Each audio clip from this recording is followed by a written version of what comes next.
नेहमी आलू इडली करत असते, तर म्हटलं चला आज आलू आप्पे करूया. तर इथे बटाट्याची चटणी केली आणि त्याचे छोटे छोटे गोळे करून घेतले. त्यानंतर इथे आप्प्याचं बॅटर तयारच होतं ते आणि छान फुललेलं होतं. त्यामध्ये थोडं मीठ घातलं आणि मिक्स करून घेतलं.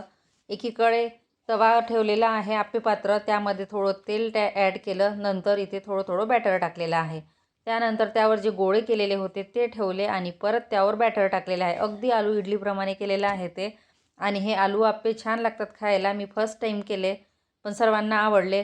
यासोबत कुठली चटणी नसली तरी चालेल. साधे आलू आप्पे खाल्ले ना तरी एकदम खायला भारी.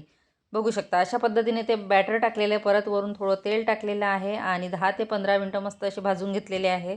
अगदी कमी तेलामध्ये छान झाले आलू आप्पे आणि खायला पण अगदी भारी आणि एकदम फ्लफी झालेले आहे. तर अशा पद्धतीने दोन्ही बाजूने मी ते छान भाजून घेतले आणि बघा किती मस्त फ्लफी झालेले आहेत. चला मग इथे सेंड करते. Bye bye.